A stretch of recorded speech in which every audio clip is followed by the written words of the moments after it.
Yo tengo que presentarlo al profesor, el profesor Claudio Mallerer,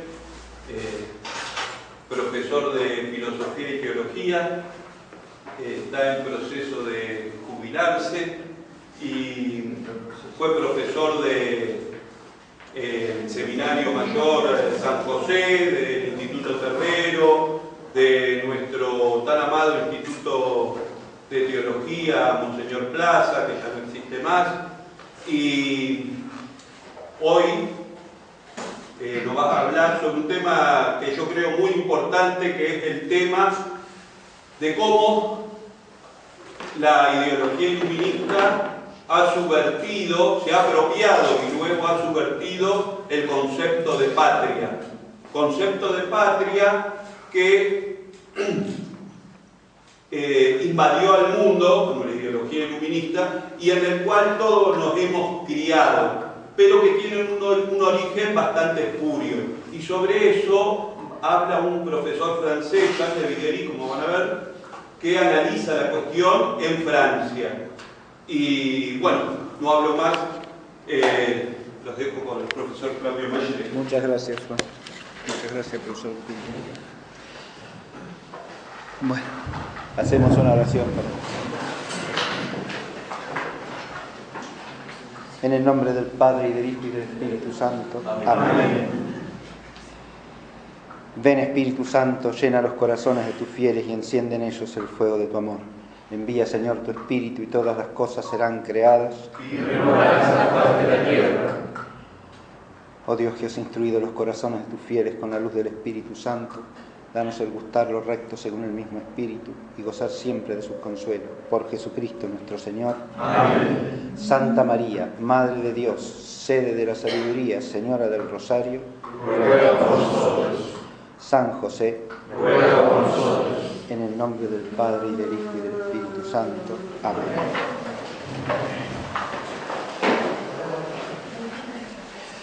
Muy bien, buenas noches primero. Y gracias a todos los que han tenido la deferencia de venir a oír esta clase. Y, por supuesto, gracias a las autoridades del Centro Belgrano que me han invitado para exponer este tema.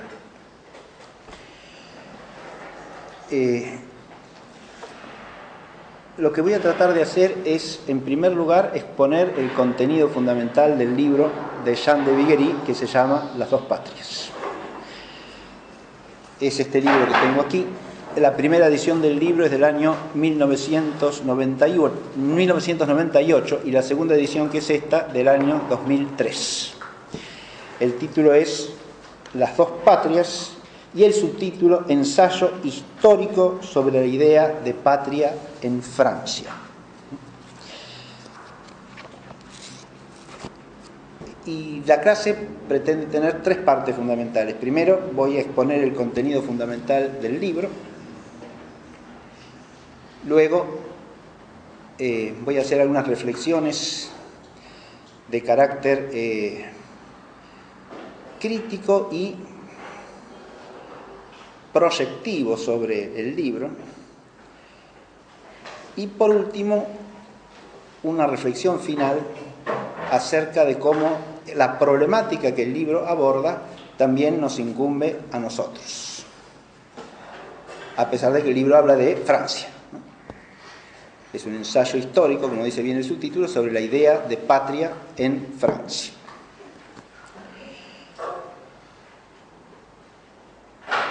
Dice un principio muy conocido y repetido que no se puede amar lo que no se conoce.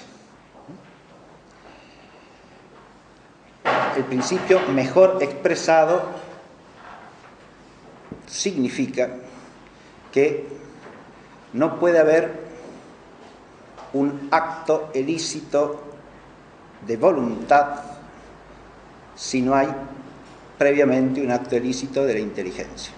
O para decirlo en términos más llanos, no puede haber operación de amor si no hay previamente una operación de intelección de ese mismo bien que se ama. Y eso es así, es un principio ontológico que hace al orden que tienen en el ser la operación de entender y la operación de amar. Lo único que puede haber previamente al entender rectamente una cosa es lo que se llama en el vocabulario escolástico un apetito natural de ese bien. Pero el apetito natural es un ordenamiento al bien en general, no a ese bien en particular, que para ser amado como es y en lo que es, tiene primero que ser entendido en lo que es. Empiezo por acá porque podría parecer que una reflexión sobre el concepto de patria es innecesaria, que todos sabemos lo que es la patria. Y en realidad no es tan así, ¿no? Acá hay que aplicar el principio socrático. Si uno pregunta ¿qué es la patria? Y pide la definición precisa, hay que ver si somos capaces de darla y qué definición damos, ¿no? Que se lo pregunte cada uno a sí mismo. La definición es lo que pone en nosotros un saber explícito y formal acerca de una cosa determinada, en el orden de la primera operación del entendimiento. Si no sabemos definir, es que acerca de esa cosa tenemos una noción primaria que puede ser más o menos vaga, pero no sabemos responder qué es de manera formal. En el caso de una noción como la de patria, que no es una noción meramente especulativa, sino que es una noción que tiene amplias consecuencias de orden práctico, porque de suyo pertenece al orden moral, la cuestión adquiere otra gravedad y otras consecuencias, ¿no? Porque si no tenemos una clara noción de lo que es la patria, tampoco podemos tener un sentimiento adecuado acerca de ella. Estas digresiones, que pueden parecer lejanas al tema del libro, son simplemente una justificación de el primer orden de relevancia que tiene la temática que aborda Jean de Viguerie, ¿no? Precisar el concepto de patria es algo que toda persona que quiera cultivar la virtud del patriotismo en sentido recto debe considerar como relevante.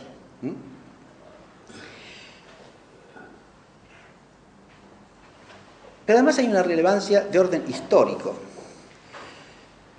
A esa se podría llegar desde muchas vías, pero yo voy a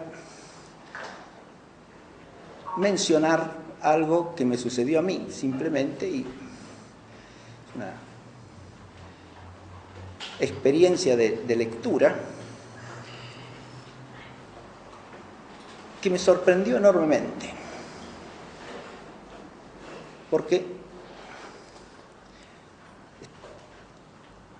leyendo la autobiografía de Chesterton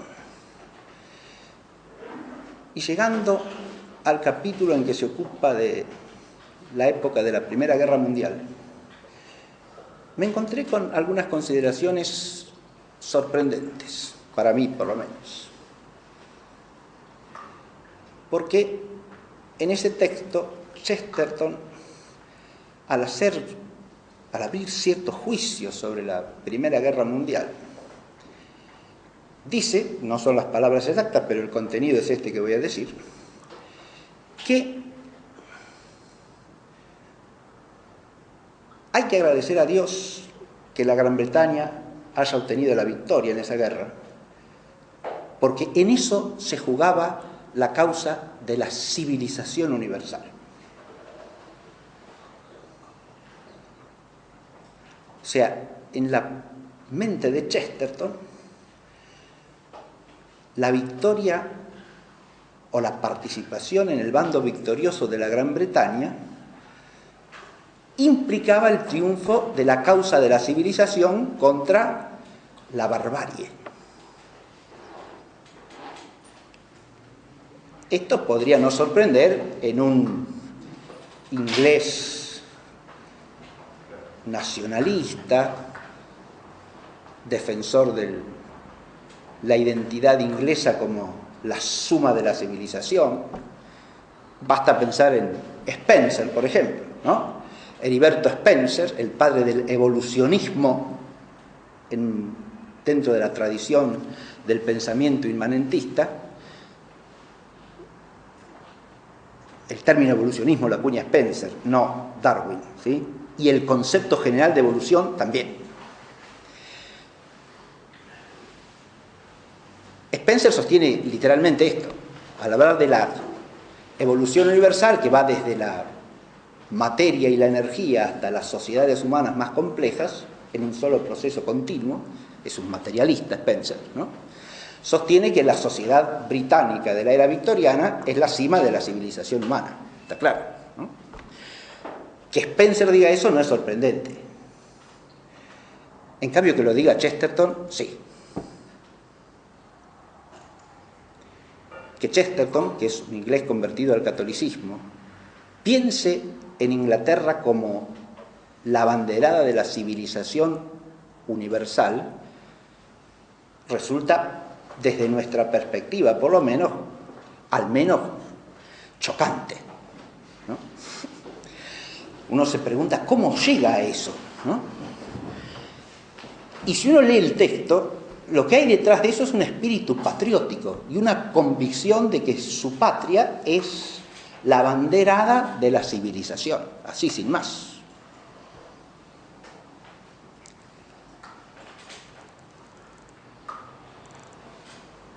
Y este solo hecho ya implica un problema, ¿no? Porque Chesterton es considerado un autor que se toma hasta como fuente para el mundo intelectual católico, ¿no? Y sin embargo, llegado a este problema, no parece pensar desde principios católicos, sino desde cualquier otro lado. Y si uno se pregunta ¿desde dónde? Bueno, este ensayo de Saint-Exupéry nos ayuda de alguna manera a entender desde dónde. Si uno conoce el conjunto del pensamiento de Chesterton, más o menos puede rumbear hacia dónde.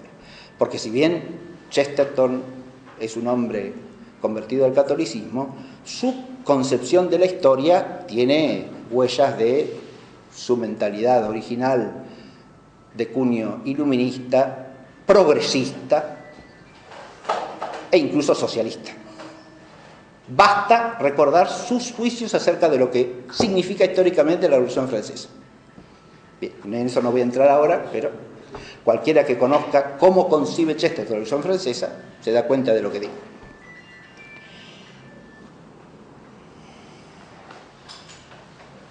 El libro de Saint-Exupéry contiene 8 capítulos y los podemos dividir en 3. Los 3 primeros capítulos analizan la noción de patria en Francia entre el siglo XIII, que es por donde empieza, el 12-13, con el origen de la literatura en francés, hasta el siglo XVI. Eso abarcan los 3 primeros capítulos. Y ahí el centro es exponer lo que él llama la idea tradicional de patria en Francia, o, según la denominación que le da, la Francia de las virtudes. Porque el concepto que él pone allí es que la noción de Francia como patria en estos siglos, él acude fundamentalmente como fuentes a la literatura francesa y latina de esos siglos, básicamente a la poesía, donde aparece el tema de la patria de alguna manera, y a la literatura teológica. En particular, se refiere a Santo Tomás de Aquino y lo toma como fuente en relación con Francia porque fue profesor en la Universidad de París, ¿sí?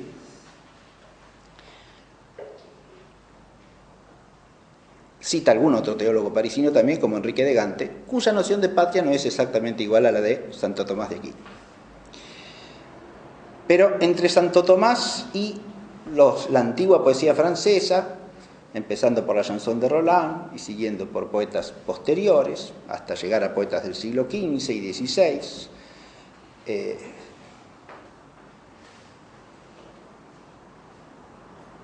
como Catherine de Pizan, Ronsard, él bosqueja lo que llama la noción de la patria tradicional, la Francia de las virtudes.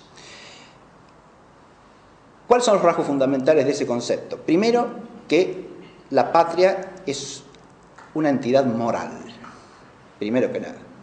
Es decir, no es una entidad que subsista en sí misma, sino que existe en la medida que hay hombres, y esos hombres cultivan ciertas virtudes. La patria implica que esos hombres están arraigados a una tierra y a unos ancestros, pero que esa doble condición de estar ligados a cierta tierra y a ciertos antepasados va unida a un conjunto de principios morales, o sea, de virtudes que hay que cultivar para pertenecer a la patria. La idea de patria es ahí una idea que exige moralmente el cumplimiento de ciertas formas de conducta. Y él hace alusión a ciertas virtudes características de lo que es la concepción de la patria en Francia, ¿sí? Virtudes domésticas, el honor, la justicia. Esta relación de la patria como entidad moral con la justicia es lo que profundiza, siguiendo a Santo Tomás, por supuesto, que entiende a la pietas patria como una virtud anexa a la virtud de la justicia. Es lo que se llama, en el lenguaje escolástico de Santo Tomás, partes potenciales de la virtud de la justicia. Las partes potenciales de una virtud son virtudes conexas con la virtud principal que no caen de modo perfecto bajo la definición de la virtud principal, pero que son inseparables de ella. Así, por ejemplo, la virtud de religión es una virtud que participa de la virtud de la justicia, pero no es de estricta justicia, dice Santo Tomás. ¿Por qué? Porque la justicia se define por el darle a cada quien lo que se le debe de manera adecuada, es decir, en equidad. Las razones que constituyen lo justo son la razón de equidad o de adecuación moral, la relación de débito, ¿sí? Y estas dos razones se dan íntegramente en lo que es la virtud de la justicia. En cambio, en la religión, dice Santo Tomás, se da perfectamente la razón de débito, porque la religión, como darle a Dios el culto que le debemos, implica un débito indubitable y absoluto. La razón de deber está presente, ¿sí? Pero no puede estar nunca presente la razón de equidad, dice Santo Tomás, porque nunca le podemos dar a Dios tanto como le debemos. ¿Está claro? Es imposible que le retribuyamos equitativamente. Siempre estamos en deuda. No podemos no estar en deuda. Es claro eso. Y aunque hagamos todo lo que podemos, nunca satisfacemos la razón de equidad. Él nos da el ser y nos hace existir, cosa que nosotros no podemos retribuirle en modo alguno, ¿no? Es absurdo, imposible. Entonces, la razón de equidad no puede darse jamás en nuestra relación con Dios. ¿Eh? Lo mismo pasa con la virtud que se llama pietas. La piedad. Y la virtud de la piedad tiene dos partes fundamentales. La piedad familiar o doméstica, que es respecto de los padres y de los ancestros familiares, y la piedad de orden social, que es respecto de los que nos han antecedido en la sociedad o comunidad de la que formamos parte, ¿sí? Ahí vendría lo que podríamos llamar virtud del patriotismo. Y forman parte de esas virtudes que no son justicia en sentido estricto, porque de nuevo ahí no podemos darles a nuestros mayores que nos han beneficiado lo mismo que ellos nos han dado a nosotros. Si hay alguna relación de equidad, pertenece a la justicia, pero en general la piedad para con los mayores o para con los que se han interesado ampliamente por el bien común de la propia comunidad, no la podemos retribuir. Está claro, primero porque nos han precedido, segundo porque nos han dado de alguna manera nuestro propio ser o han participado en el origen de nuestro ser, ya sea en el orden de la transmisión de la vida, ya sea en el orden de la transmisión de la cultura con la que nos identificamos, ¿no? De la lengua, de las cosas que sabemos y aprendemos, etc. Del orden de la vida social, de las leyes justas, etc. Bien. Es en esa línea que él sitúa la noción que llama la patria de las virtudes. Bien. De ahí parte el itinerario. Esta noción original de la patria de las virtudes se mantiene, dice él, a lo largo de la historia de Francia, aunque no sin dificultades, digamos. Hay otras modificaciones de esta noción que la van acompañando ya desde el siglo XIII en adelante. En el siglo XIII cita, por ejemplo, a Vicente de Beauvais y a Enrique de Gante, y cómo sus concepciones de lo que llaman patria no son exactamente coincidentes con las que pone Santo Tomás. Y su noción de la virtud patriótica tampoco coincide básicamente. A lo largo de los siglos XIII al XV, tal como él lo analiza, el factor que se conjuga, pero diferencialmente con esta noción tradicional de patria, es lo que él llama la patria a la romana, tomada de las fuentes clásicas. Ahí hay otra noción de patria, no es esta que acabo de decir. No es la dulce Francia como entidad moral caracterizada por ciertas virtudes que son las propias de aquellos que pertenecen a ella, ¿no? O que transmiten su tradición, su cultura y la viven. Él destaca como rasgos característicos de lo que se llama la patria griega y romana, o clásica, podríamos decir, o el patriotismo a la romana, ciertas notas como, por ejemplo, la idea de que la que expresa la poesía romana, ¿no? Dulce et decorum est pro patria mori, ¿no? Es dulce y honorable morir por la patria.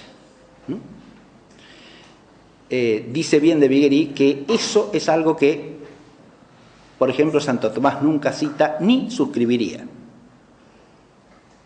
Y lleva razón. Ahí la patria está concebida de otra manera. No es una entidad moral a la que se refieren las virtudes, y es lógico que no lo sea, porque entre ese concepto clásico de patria y la dulce Francia de la que habla Jean de Viguerie está nada menos que el tránsito entre el paganismo y el cristianismo. Y el concepto clásico de patria es indisociable de lo que es en Grecia la polis y en Roma la urbs, la civitas. Y el trasfondo religioso de lo que significa la polis y la civitas. Porque recordemos que la patria tiene sus dioses propios. Entonces, en la noción de patria clásica hay necesariamente una alusión a los dioses de la propia ciudad, de la propia patria. Está claro lo que digo, ¿no? Y ese morir por la patria como dulce y decoroso, honorable, es para los ciudadanos, para los politai, diría el griego, para los kiwes, diría el romano, y exclusivamente para ellos, porque tiene el trasfondo religioso doble de los dioses tutelares de la ciudad y de los dioses tutelares de las estirpes propias de la ciudad, de las que surge la ciudadanía. Bien. Sin ese trasfondo no se puede entender en modo alguno lo que es el concepto clásico de patria. Ni tampoco se puede entender cómo el cristianismo trasciende ese concepto de patria.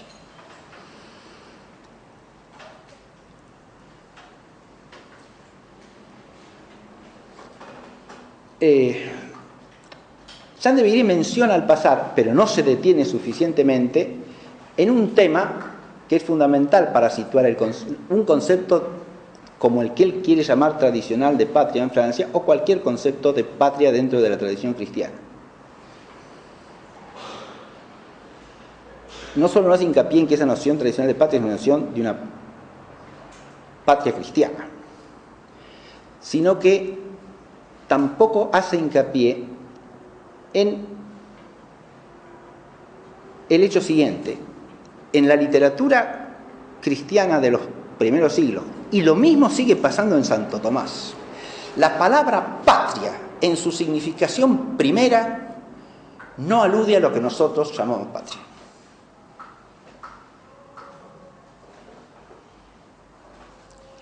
Si ustedes van al vocabulario común que maneja Santo Tomás como vocabulario teológico, Santo Tomás distingue el estado del hombre in vía del estado del hombre in patria.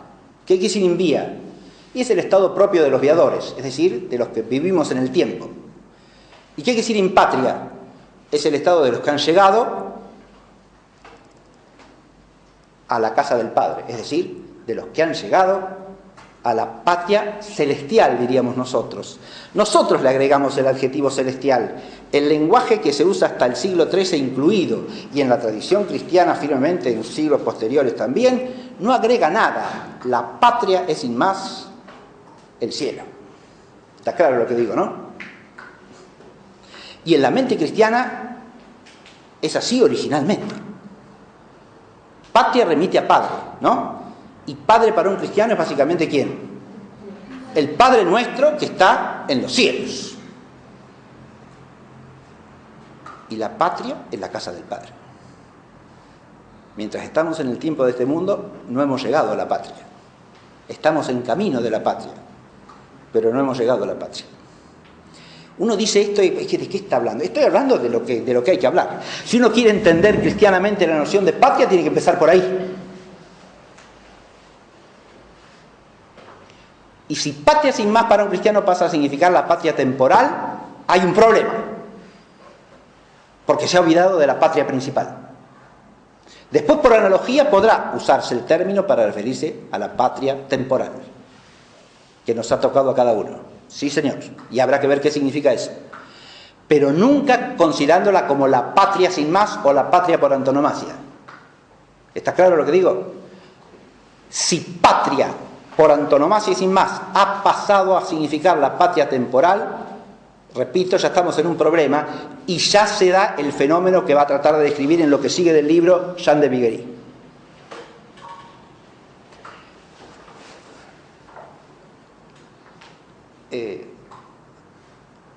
Estos 3 capítulos primeros son muy interesantes, pero no me voy a detener en ellos. ¿Por qué? Porque la segunda parte del libro es quizá la más importante, porque en esa segunda parte lo que desarrolla son no ya las transformaciones parciales o las discusiones en torno al concepto de patria que se dan entre los siglos que van desde el XIII hasta el XV o incluso el XVI, ¿no? Sino el origen de una nueva concepción de patria que se consolida recién en el siglo XVIII. Tiene algún antecedente en el XVII, dice Jean de Viguerie, y analiza esos antecedentes, por ejemplo, como entre el XVI y comienzos del XVII, la patria primero es sustituida en el vocabulario más común de la literatura francesa por el rey. Ya no se usa tanto la referencia a Francia como patria, sino a Francia. Patria o nación son 2 términos distintos que en el uso latino y en el uso del francés antiguo habría que estudiar bien, cosa que no hace Jean de Viguerie. Pero el término patria va siendo desplazado por la idea del rey, o sea, la nación o la patria se identifican con el rey. Y luego, ya en el siglo XVII, por el Estado, no por el rey. El término rey es desplazado por el término Estado. Ahí hay una línea que prepara la transformación que viene luego. Otra transformación que se da en el XVII es la concepción que se llama libertina de la patria. La patria concebida desde el materialismo de los libertinos franceses del siglo XVII no es otra cosa que el lugar donde uno está bien, donde uno la puede pasar bien. ¿Está claro? La patria es el lugar donde uno tiene las cosas que necesita y ya está. Y cosas que necesita para un libertino significa los bienes materiales que hacen la vida agradable, ¿sí? Entonces, usted se encuentra bien y satisfecho, ahí está su patria. Libertinos, ¿sí? Eso es la concepción libertina, como la llama, materialista, podríamos decir en general, ¿eh?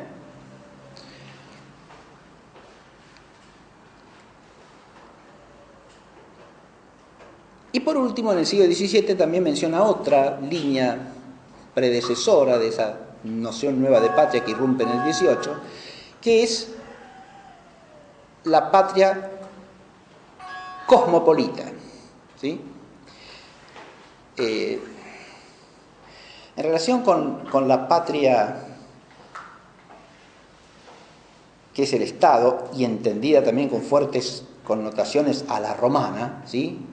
La Francia romana la llama él cita a Corneille, primera mitad del siglo XVII, en relación con la patria libertina a la Motte Le Bayer, y en relación con esta tercera patria cosmopolita a Fenelón, ¿sí? Que oponiéndose o criticando cierta exacerbación del concepto de patria o de patria-estado, diríamos así, que lleva a conflictos bélicos simplemente por intereses a veces mezquinos, ¿no?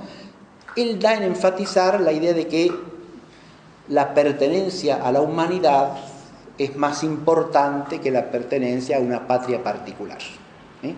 Y ahí aparece una cierta concepción cosmopolita que tiene su parte de verdad, sobre todo vista cristianamente, y tiene su parte de problematicidad también. Pero la noción nueva no es ninguna de estas. La noción nueva irrumpe recién en forma plena en el siglo XVIII. La noción que irrumpe en el siglo XVIII es la noción que él llama de la patria filosófica o patria revolucionaria.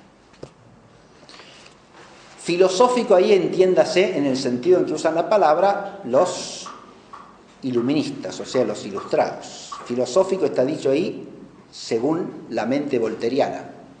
Filósofo quiere decir racionalista, inmanentista, iluminista, ¿eh? No quiere decir filósofo como decía la tradición.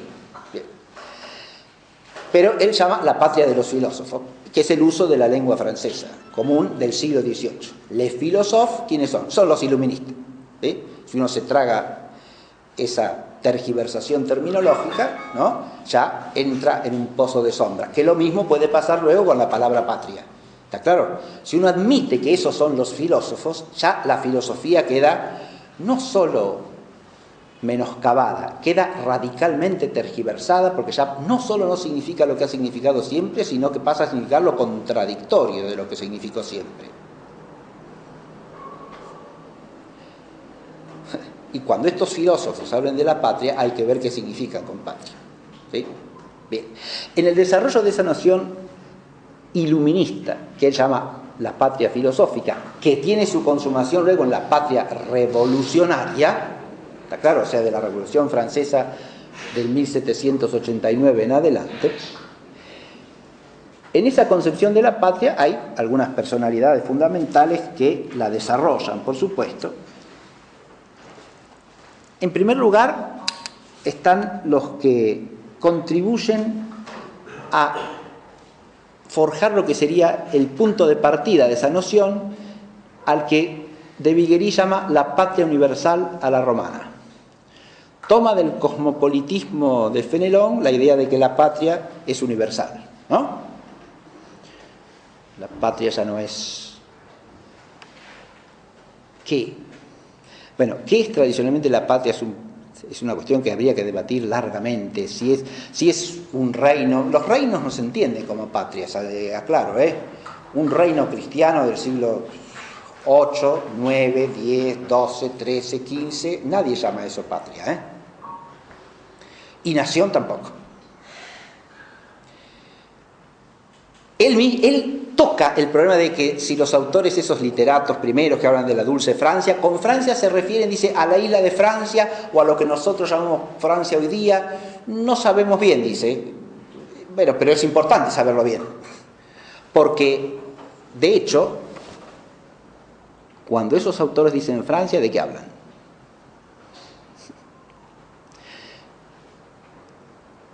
Les doy dos referencias para que adviertan esto. Si uno estudia cómo se configuró la primera cruzada, llamada así, ¿no? La primera expedición de los cruzados a Tierra Santa, fines del siglo XI, ¿verdad? Se integra por 4 contingentes de caballeros, ¿no? La primera cruzada. La primera cruzada señorial, no la popular de Pedro el Ermitaño, sino la primera señorial, ¿no?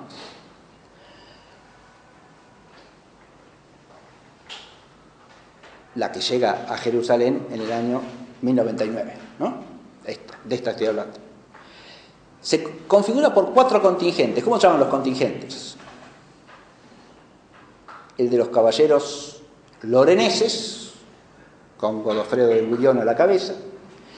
El de los caballeros franceses, ¿sí? Con Felipe de Champagne a la cabeza.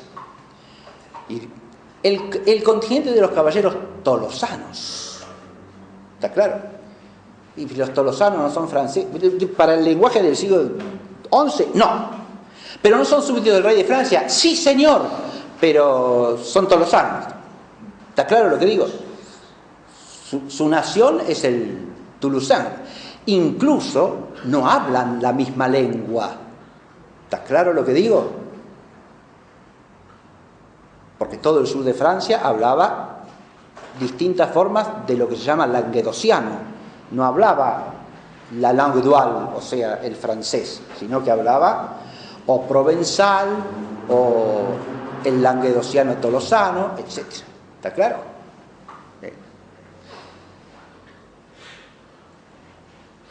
Entonces, ¿qué es la Francia tradicional?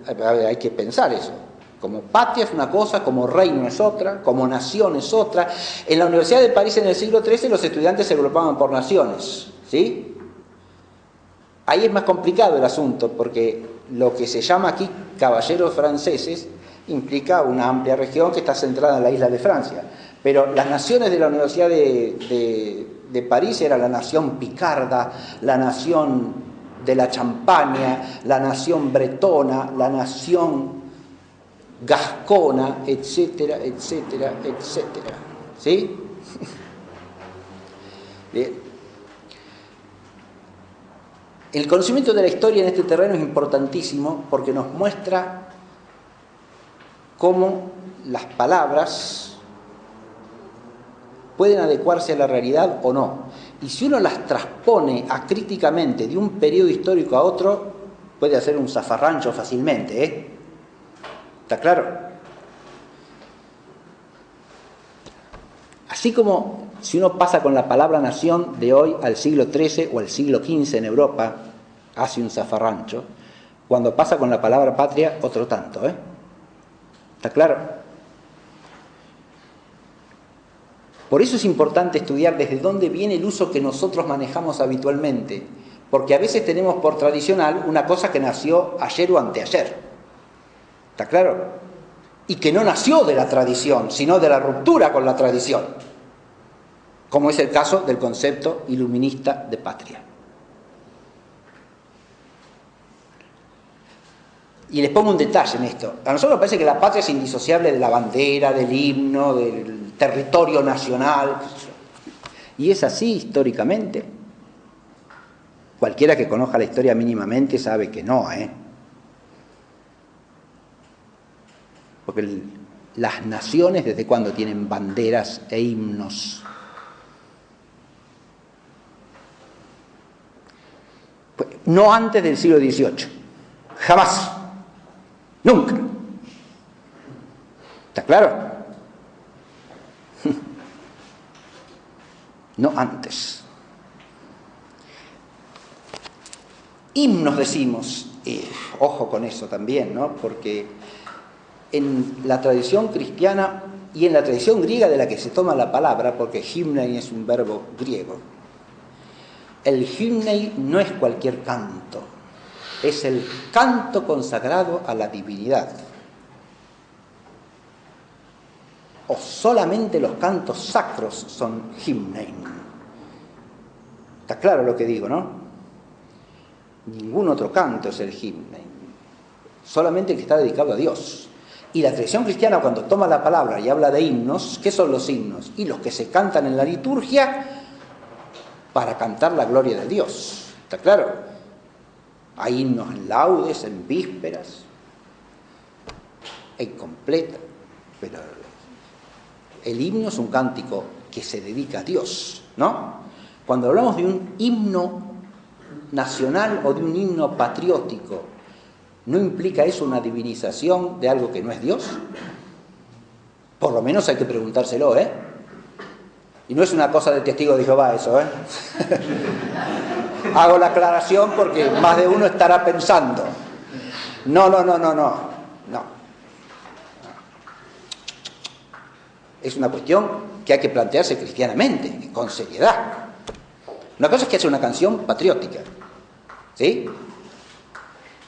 O una marcha patriótica. Y otra cosa es llamarla himno. ¿Está claro, no? Bien.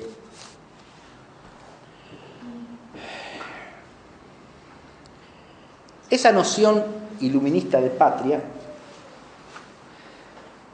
nace como la patria de los filósofos, dice de Viguerie. Primero se bosqueja como la patria universal a la romana, ¿no? En Montesquieu, en el Abbé de Saint-Pierre, encuentra rasgos de esa patria universal a la romana Jean de Viguerie. Pero luego habla de tres fundadores de la concepción filosófica de patria, o sea, la patria filosófica.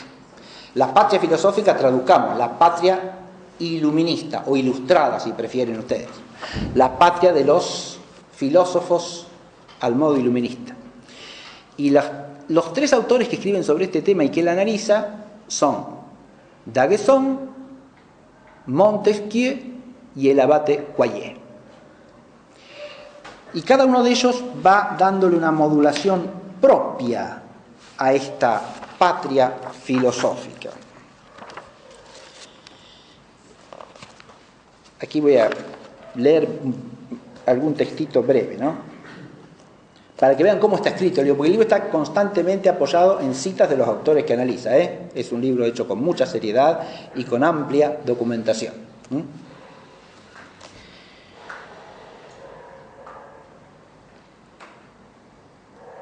Primero, D'Aguesseau sostiene que la patria solamente puede serlo la república. Solamente hay patria si hay república. Primera cosa. ¿Ah?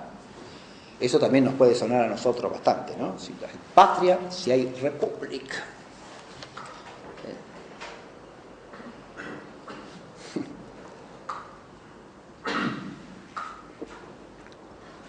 Yo siempre me acuerdo este respecto de una compañera que tuve en la universidad, que un día estábamos hablando de España y muy espontáneamente largó que sí, pero España es una monarquía, como diciendo. Los españoles son súbditos de un rey, no son una verdadera patria en serio. Es esto, está claro.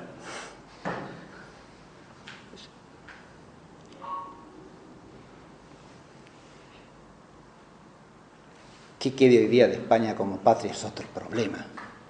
No voy a analizar ahora ese problema. Pero la mente de ella era que si no era una república era una cosa de segunda, ¿está claro?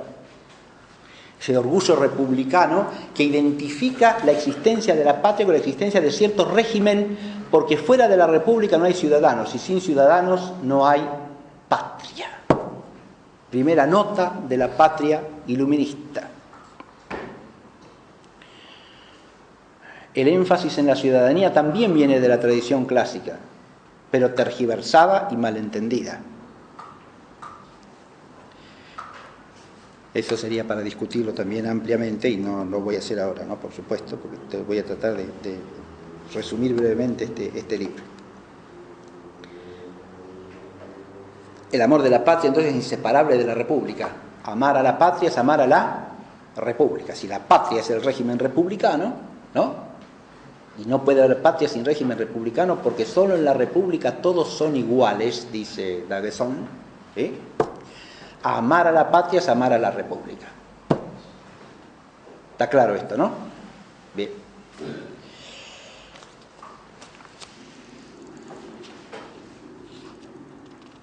Montesquieu, por su parte, no enfatiza el régimen de gobierno como algo necesario para que haya patria. La patria puede tener un régimen monárquico, republicano. Eso no es lo decisivo, según Montesquieu. ¿Qué es la patria en Montesquieu?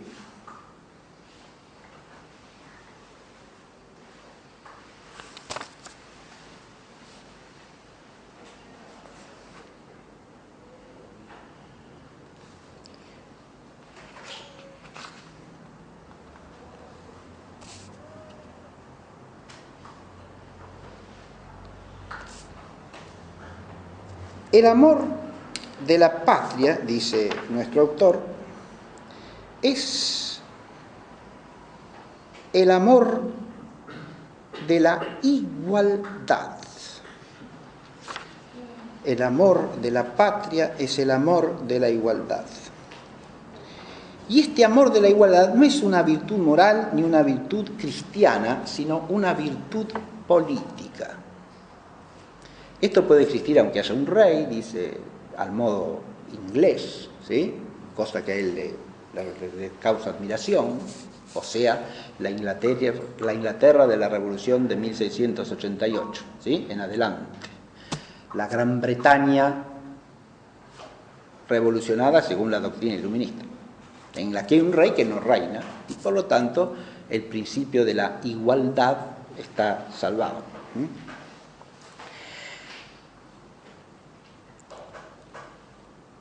Pero ese amor de la igualdad, que es constitutivo de la patria, no es otra cosa que el amor por el reparto igual de los bienes. Porque dice Montesquieu, la igualdad no puede darse en las personas, no somos todos iguales. ¿En qué se cifra el amor de la igualdad? En eso, en el amor por el reparto igualitario de los bienes. De modo que la patria, fundamentalmente, para Montesquieu, es eso, repartir los bienes igualitariamente. ¿Sí? Donde hay eso, hay patria. Donde no hay eso, no la hay ni la puede haber. Está claro, ¿no? No se trata ya de una cuestión de justicia, ojo, ni de ejercitar la virtud moral de la justicia. Se trata de un reparto sistemático de bienes por igual entre todos.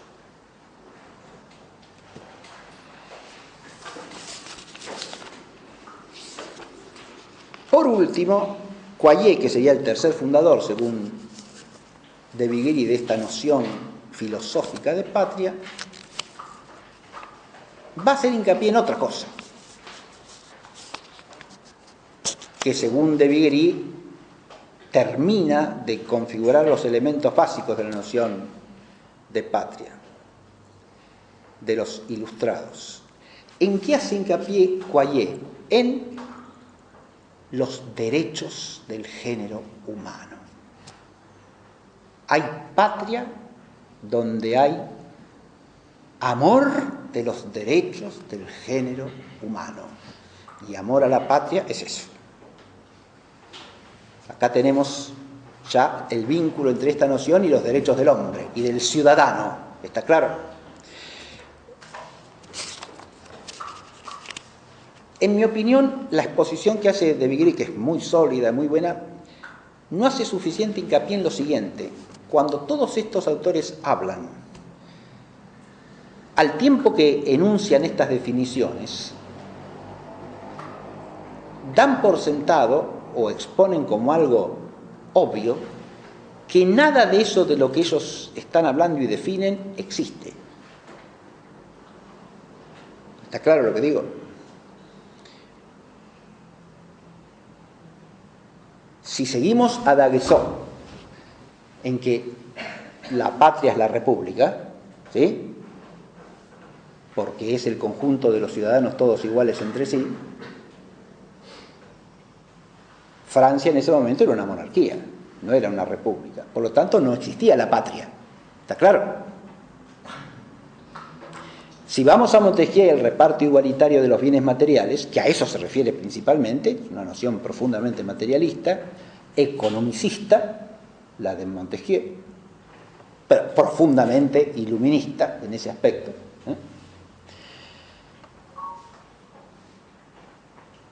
que reduce la virtud fundamental a la virtud política, ¿ven? Eso se va a ir profundizando en la noción revolucionaria de patria. La virtud no es una cuestión moral, es una cuestión política. En Robespierre va a culminar esta idea, ¿eh?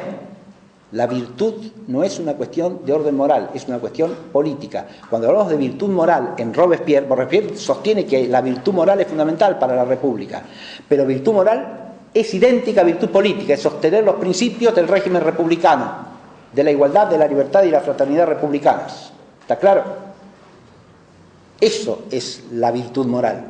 La virtud moral e ideología se identifican. ¿Está claro lo que digo, no? Y eso pasa acá en toda la línea, y eso es lo que no destaca suficientemente de Viguerie. Las patrias que definen estos autores son patrias ideológicas, ¿se entiende? Es la patria de la ideología republicana, es la patria de la ideología igualitaria economicista, es la patria de la ideología de los derechos del hombre y del ciudadano, de los derechos del género humano, que es la expresión de Quaillet. Nada de eso existe. Y si no existe la patria, ¿qué hay que hacer? Hay que hacerla existir. ¿Está claro? Y aquí viene la revolución. ¿Se entiende? Que funda la patria, origina la patria, hace existir a la patria, porque la patria no ha existido. Se ve esto, ¿no? Esta noción de patria es incompatible con la noción tradicional de patria. Absolutamente incompatible. Es una patria que necesita ser constituida. Y para constituirla hay que romper ¿con qué? Y con la tradición, con lo que viene, con lo establecido. Eso desde la ideología iluminista no sorprende para nada, ¿no?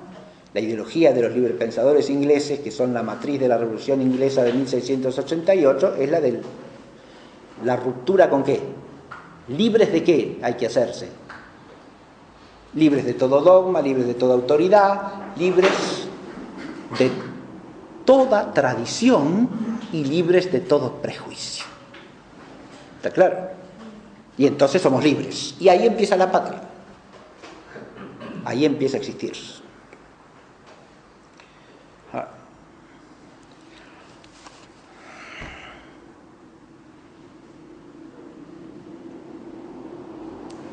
Los mismos iluministas en Inglaterra se arreglan de mostrar que eso es la culminación de una evolución histórica, ¿no?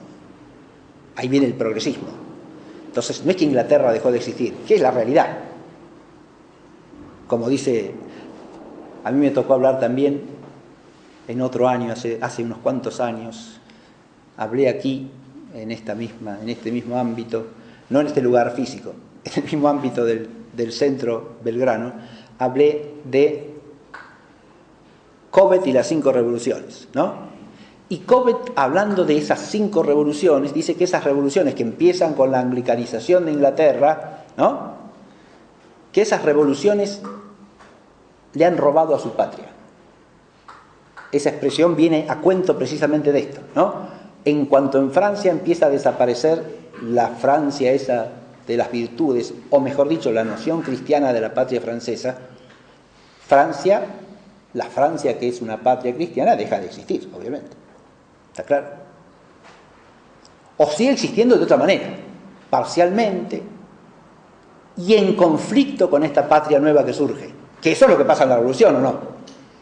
En la revolución, la patria francesa tradicional entra en conflicto con esta nueva patria, que se arroga el nombre de patria, es la única patria. ¿Y patriota quién es?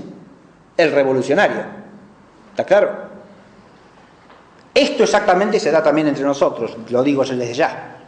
En nuestra historia pasa exactamente igual. ¿Patriota quién es? El que participa de la revolución y lucha por ella. Los demás son enemigos de la patria. ¿Se ve lo que digo? Enemigos de la patria. La patria es algo que hay que fundar, establecer y hacer existir a partir de ahora. Porque no ha existido nunca. Antes había un régimen nefasto que hay que suprimir. Las cadenas que hay que romper. Para citar las palabras de la canción patriótica de López y Planes, ¿sí? Hay que romper las cadenas, éramos esclavos, ¿sí?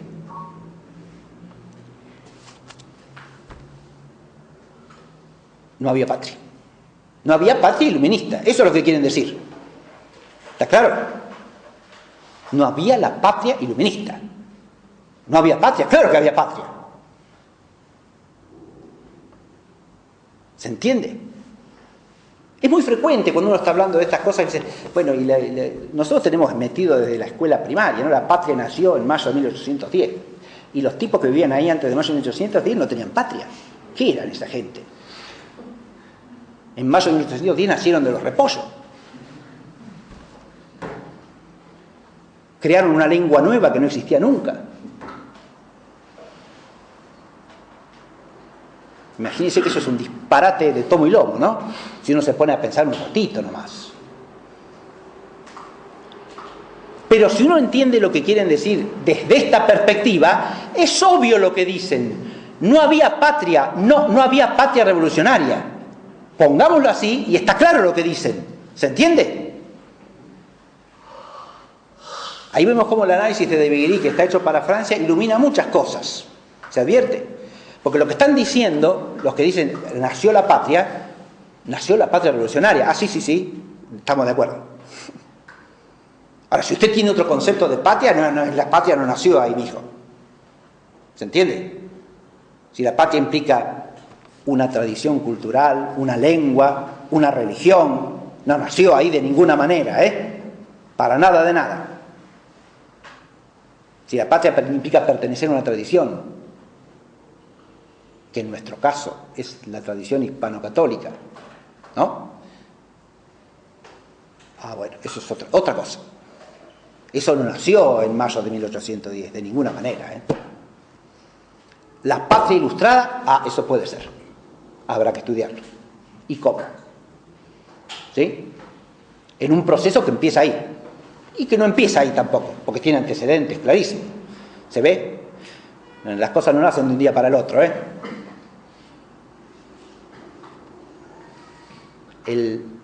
Cito un personaje que es importante en la historia argentina, el deán Funes, deán de la Catedral de Córdoba del Tucumán. El deán Funes, antes de integrar la Junta Grande en el año 1811, tiene una carrera importante como eclesiástico en Córdoba, en la cual figura su condición de rector de la Universidad de Córdoba. ¿Está claro? Y como rector de la Universidad de Córdoba, el deán Funes hace una transformación de los planes de estudio de la universidad que son precursores de la Revolución Ilustrada. Con toda claridad. Si uno estudia la historia de la Universidad de Córdoba, eso es clarísimo. Y cuando uno le oye, lo lee y le oye decir en sus escritos que mejor hubiera sido que los españoles le hubieran venido a evangelizar a los hombres de estas tierras americanas, porque antes de que llegasen los españoles por lo menos eran felices y estaban contentos con su propio modo de vida, uno dice, ¿este hombre es un sacerdote católico o qué es? ¿De qué está hablando este caballero? Con tal de demonizar lo que existe para instalar la patria nueva, dice un disparate semejante, un sacerdote católico. Es más importante que los hombres estén contentos a que conozcan la verdad del Evangelio. ¿Contentos qué quiere decir ahí? que están felices al modo que propugna Montesquieu, a lo mejor, ¿sí? Que disfrutan de ciertos bienes materiales, de ciertos placeres sensibles y están contentos con eso. Y ya está, aunque estén condenados para siempre. A él no le interesa la cuestión de la fe. ¿Cómo puede ser eso? ¿Cómo puede ser eso si no le ha entrado en el espíritu, en el fondo del espíritu, la mentalidad iluminista y la noción iluminista de patria? Ahora, si uno entiende que está imbuido de eso, entonces la cosa empieza a adquirir sentido. ¿Se advierte esto?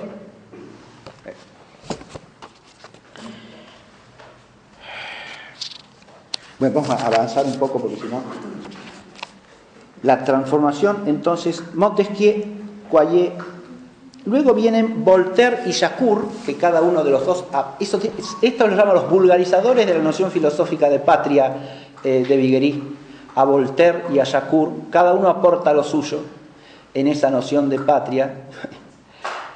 En Voltaire hay un giro, toma la noción que tienen estos anteriores, básicamente, la patria romana universalizada de Montesquieu, esta aparece en Voltaire también, la patria republicana, pero Voltaire le da un giro particular. La patria es una comunidad de propietarios, dice Voltaire.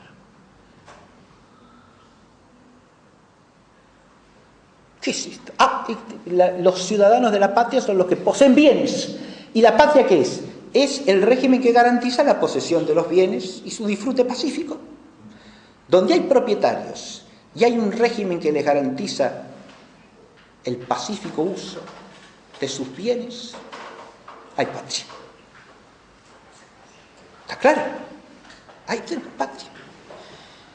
¿Y qué pasa con los que no poseen nada? Esos no tienen patria. Lo dice explícitamente Voltaire, ¿eh? Por eso, con cierta ironía, dice Jean de Viguerie que Voltaire inventa el proletariado a mala letra.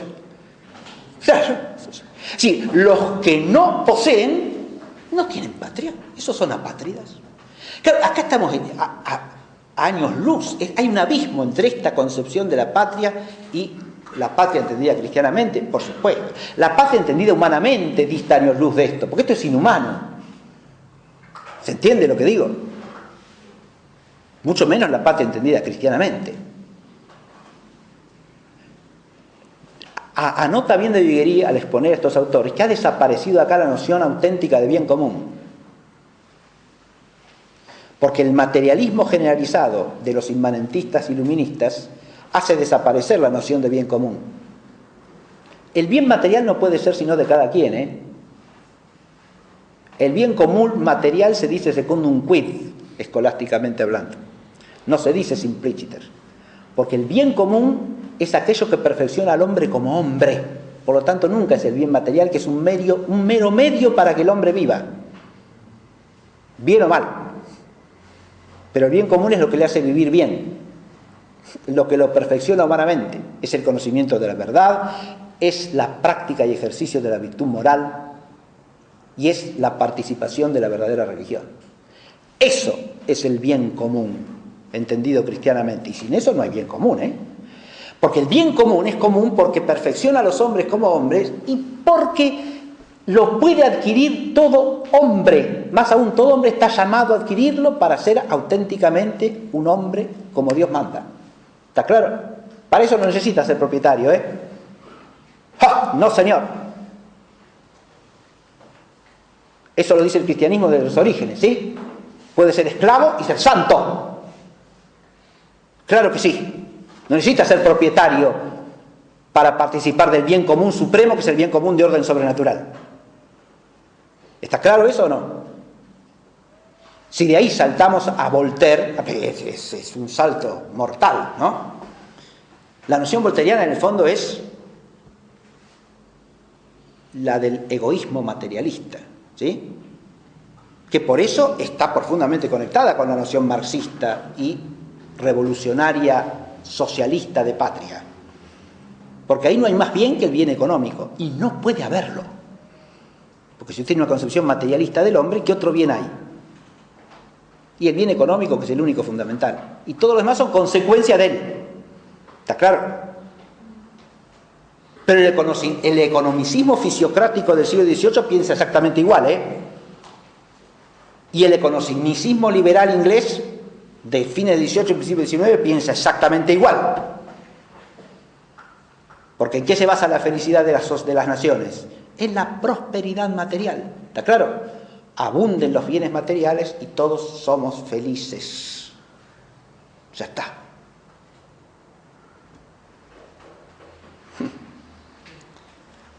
Si a eso le agregamos el igualitarismo, tenemos la noción de Montesquieu, ¿sí? Distribución igualitaria de los bienes materiales. Ya está. Estamos en paz. Listo. Bien. Esta noción, dice de Viguerie, alcanza su pleno vigor y la expansión de todas sus consecuencias en el desarrollo de la Revolución Francesa. En eso me voy a detener, pero ahí analiza él bien cómo la Revolución Francesa asume esta noción iluminista de patria y la pone en práctica. ¿Está claro?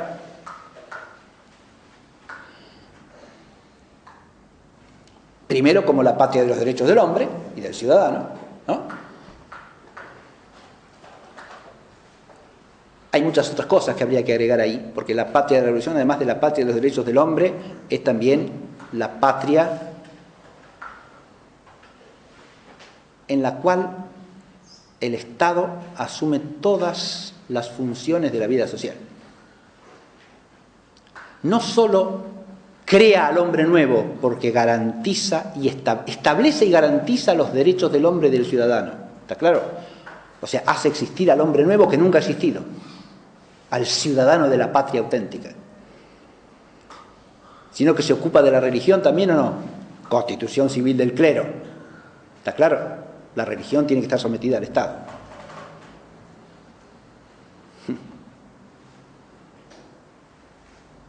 O ser útil al Estado. Eso admite matices.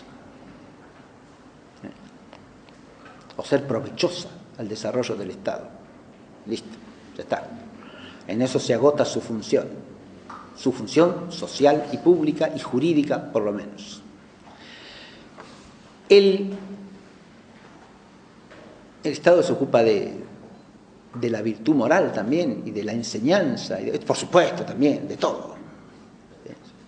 Entonces, otras instituciones que pretenden hacer eso tienen que saber. Se ocupa de ordenar la repartición de los bienes materiales y su producción y la organización. Por supuesto, hay que abolir las corporaciones, hay que abolir las universidades, y todo eso pasa a manos ¿de quién? Del Estado. Y de la legislación única que pone el Estado. Todo eso es la patria revolucionaria. Pero la patria revolucionaria es después la patria en peligro, dice de Viguerie. La patria que corre el riesgo de ser combatida por los que no la quieren, ¿no? Claro, es algo que empieza a existir y que todos los que no quieren que exista van a combatir. ¿Qué hay que hacer? Es combatirlos. La patria está en peligro, el patriota, ¿qué tiene que hacer? Osar, le citoyen, ¿sí?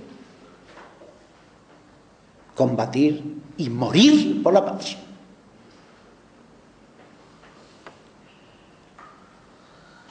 Ese es un tema fundamental en el que cabría detenerse largamente, y lo hace él a lo largo del libro, ¿eh? Luego, esa patria en peligro se transforma en la patria terrorista, dice de Viguerie. La expresión es fuerte, pero la usan los mismos protagonistas del proceso revolucionario. La síntesis de todos esos aspectos aparece en Robespierre, dice de Viguerie. Robespierre sostiene que la verdadera patria, que no puede ser sino la república, ahí toma lo que ya hemos visto, ¿no? La verdadera patria solo puede ser la república para Robespierre, ¿sí? La república tiene un motor fundamental, que es el amor de la patria. El amor de la patria es una virtud moral, dice. A diferencia de lo que dice Montesquieu, que dice que no es una virtud moral, sino un instinto político del hombre, Robespierre insiste en que es una virtud moral. Pero ojo, no quiere decir que se vuelva al concepto moral de patria, porque virtud moral lo identifica a su vez Robespierre con virtud política. Es decir, ¿quién tiene la virtud del amor de la patria? El que piensa revolucionariamente. ¿Está claro? Y eso se manifiesta en sus acciones, de revolucionario consecuente. La virtud moral queda reducida a la ideología y a la acción política. Eso puede sonar algo, ¿no? Bien. No hay ninguna novedad eso, ¿eh? Eso está ahí claramente desarrollado y explicitado doctrinalmente. Ahora, cuando la patria está en peligro, interno o externo, está claro, los vandeanos y todos los enemigos internos, aristócratas, curas refractarios, ¿no? Peligro interno. O está en peligro externo los enemigos que vienen de afuera contra la patria, ¿no? Ahí hay otro resorte fundamental de la patria republicana. Sigue estando el resorte de la virtud patriótica, que es el amor a la patria. Pero además hay que agregar otro resorte, dice Montesquieu, que es el terror. En el peligro, la patria se defiende con el terror. Porque no hay nada más importante que la patria. Nada.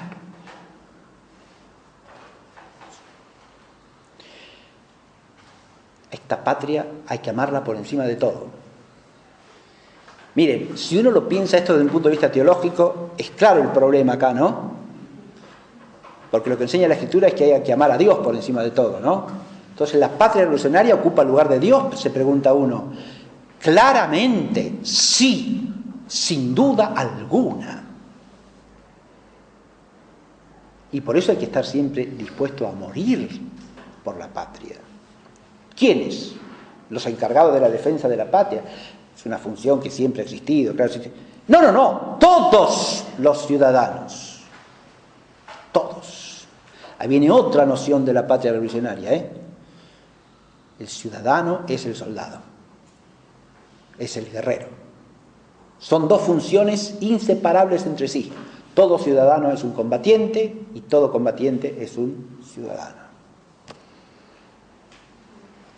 La leva general es una invención de la revolución. El servicio militar universal es una invención de la revolución.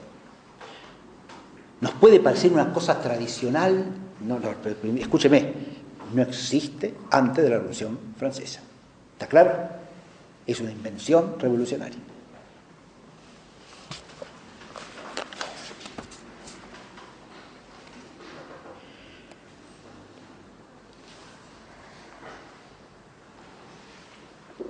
Bueno, el terror. Hasta ahí tenemos la primera parte del libro. La primera parte. Sí. Ya termino, no se preocupen que no voy a desarrollar la segunda tampoco, la voy a nombrar. ¿A qué hora empezamos? Disculpen. ¿Una hora llevamos ya? 1:15. ¿Sí? ¿Sí? No sé. Bueno, ya voy concluyendo entonces. Fíjense ustedes que la patria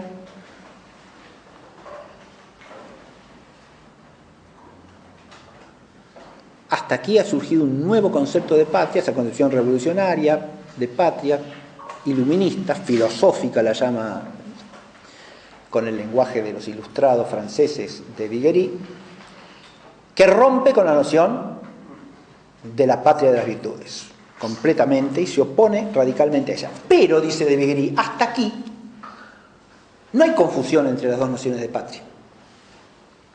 Hay franceses que sostienen la noción revolucionaria de patria, son los revolucionarios. Pero hay una gran parte de Francia que se opone a ella, ¿está claro?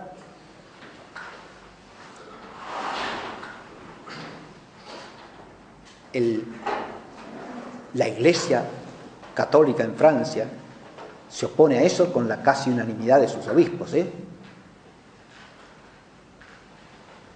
más de 150, solo 4 firman la Constitución Civil del Clero.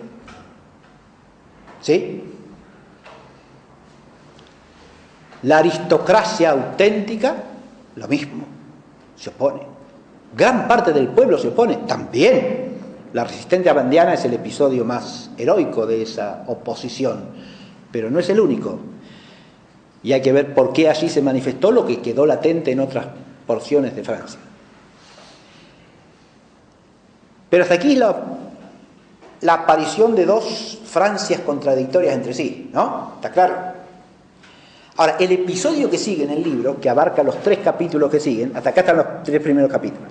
Los 3 capítulos que siguen, o sea, del 4 al 6, desarrollan otro problema, que ¿cuál es?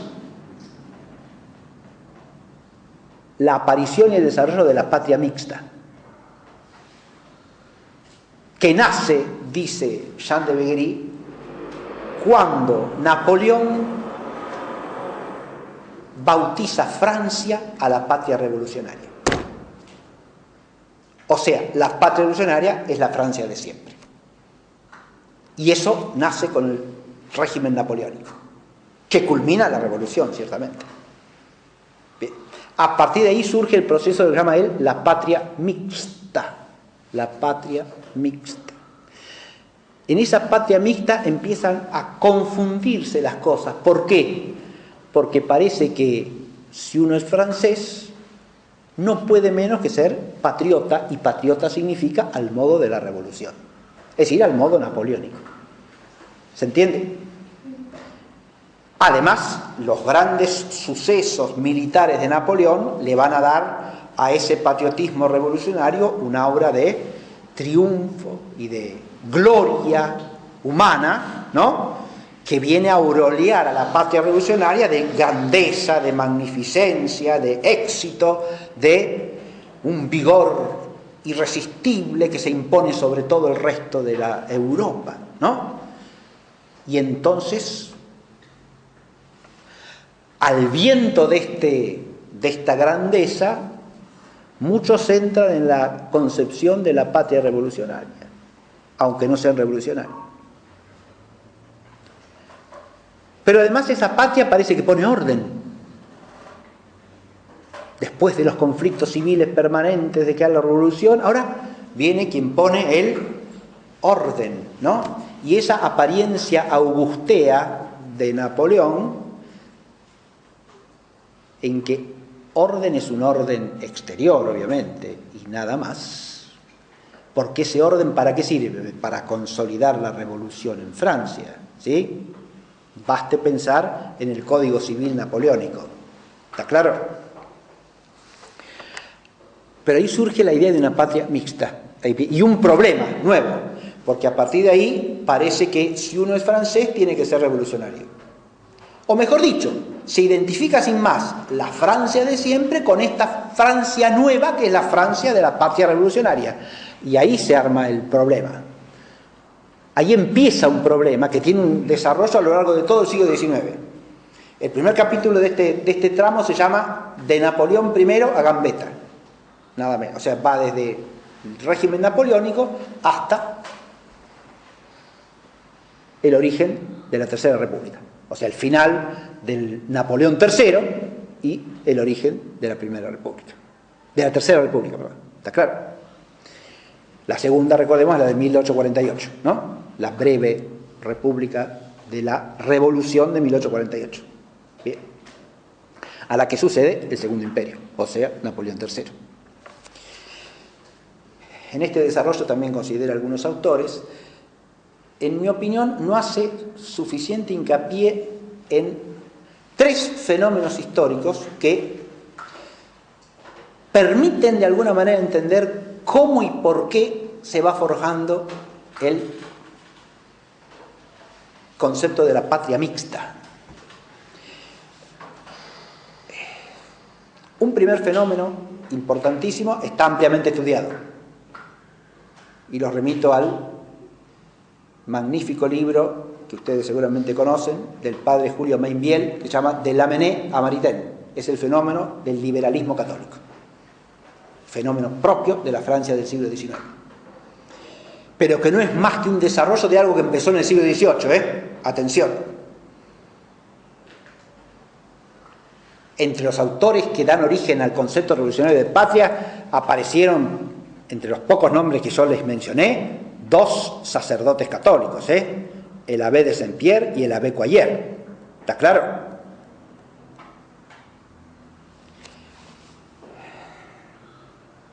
Y el intento de fusionar la mentalidad iluminista o ilustrada con la religión cristiana a lo largo del siglo XVIII tiene una historia que hay que estudiar, porque es fundamental para entender este problema.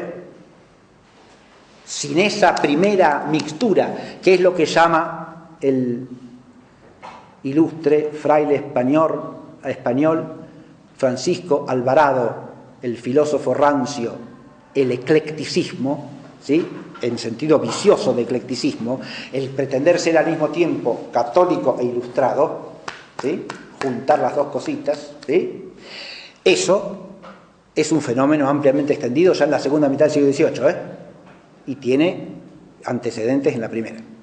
No en todos los lugares. Otra limitación de este estudio es que está estrictamente restringido a Francia, y lo aclara desde el comienzo y lo dice en su título, Pero como el problema no es exclusivamente francés, se ganaría en amplitud de perspectivas si se lo estudiara en toda la cristiandad. ¿Está claro? Y ahí usa una palabra que prácticamente no aparece en el libro de Viguerie y que es clave para entender el problema. Y es la palabra cristiandad.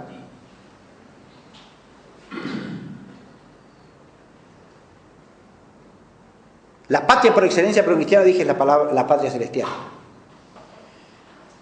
Luego está la Iglesia como patria en este mundo, a la que pertenecemos. Después está la patria temporal civil de todos los cristianos, y eso se llama cristiandad. Y no es la patria chica de cada quien, Y eso tenía vigencia en Europa. Hoy, 7 de octubre, es aniversario de la batalla de Lepanto, ¿no?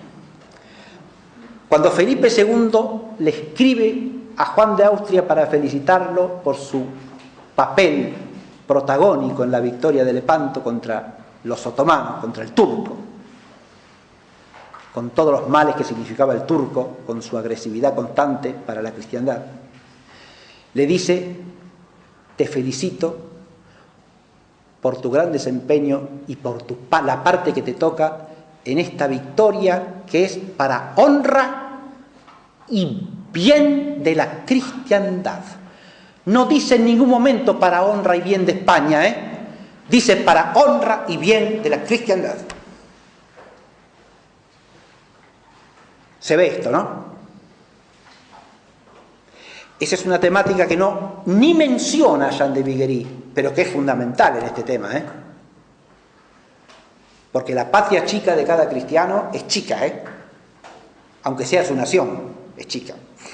Su nación en un sentido más bien actual que en el sentido que tenía en el siglo XIII. ¿No?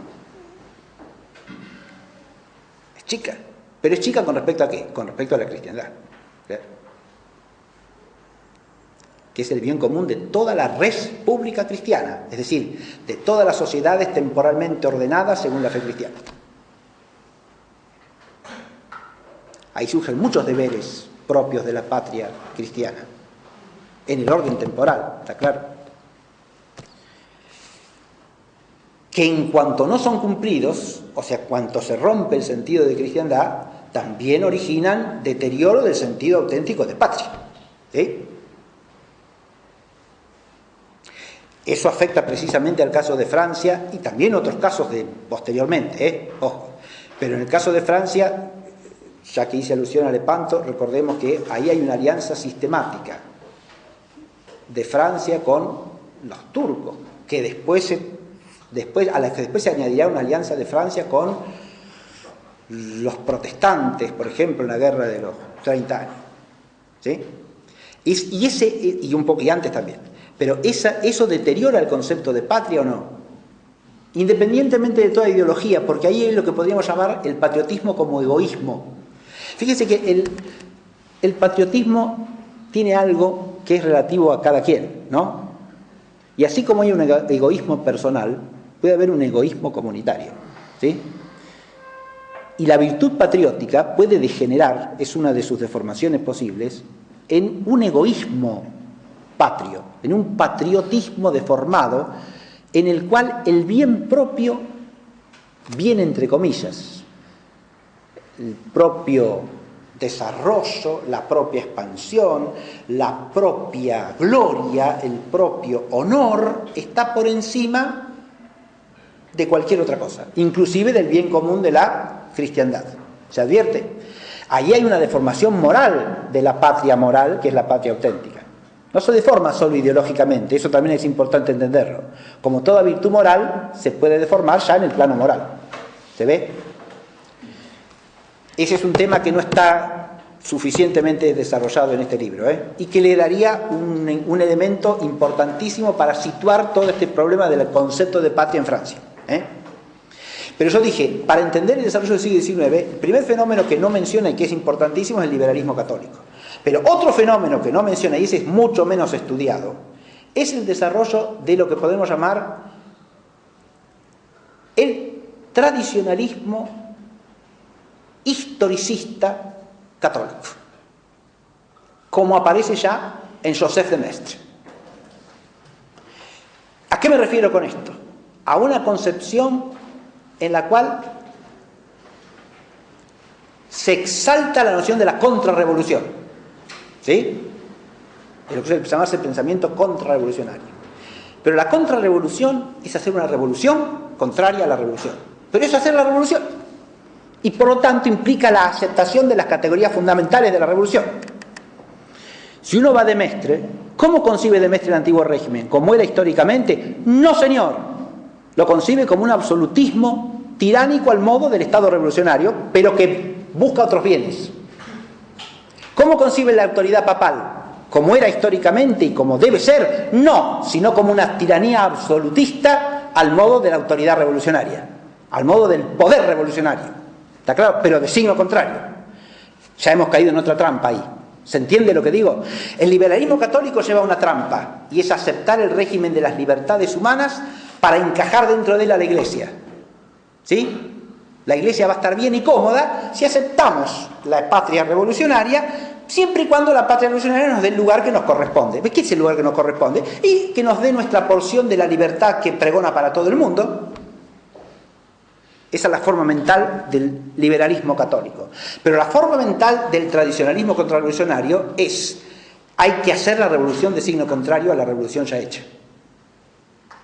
Y ahí caemos en otra trampa. Porque esa revolución contraria no es menos revolución. Pero yo dije historicista, ¿por qué? Porque de Maistre entiende que la revolución es un progreso histórico. Es malísima, es satánica, pero es un progreso histórico. ¡Ah, la flauta! ¡Oh! Eso sin el historicismo hegeliano no se traga, La tesis requiere su antítesis, y así progresamos. Ah, un momentito, señor. No es así.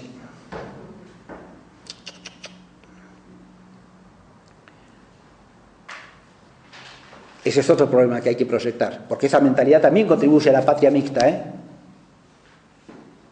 De Maistre sostiene que la revolución es una cosa grande, magnífica, ante la cual hay que sentir respeto y de la que hay que aprender mucho. Bien.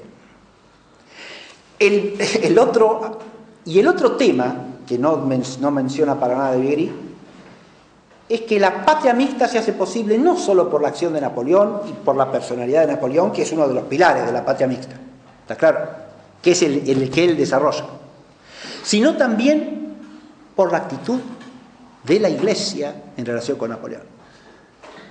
Este es un problema que yo he estudiado desde otro ángulo y por otro interés, pero que se aplica a esta cuestión.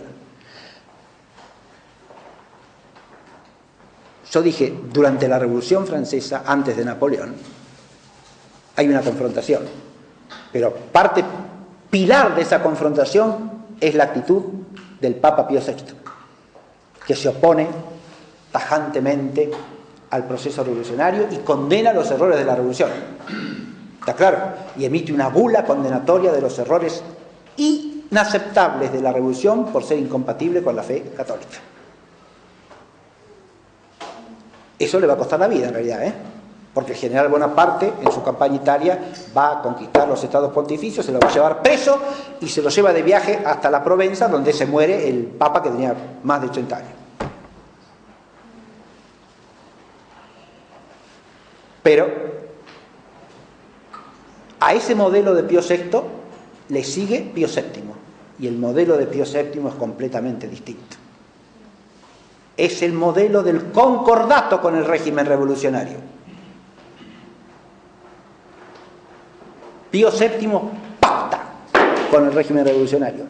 Sin ese pacto, el surgimiento de la patria mixta tampoco es fácilmente posible, pero ese pacto alienta ese surgimiento, lo impulsa. ¿Por qué? Porque en cuanto pactamos, fíjense, ahí surge otro problema, que es la mentalidad del pastoralismo eficientista de corto plazo. ¿Qué busca Pío VII?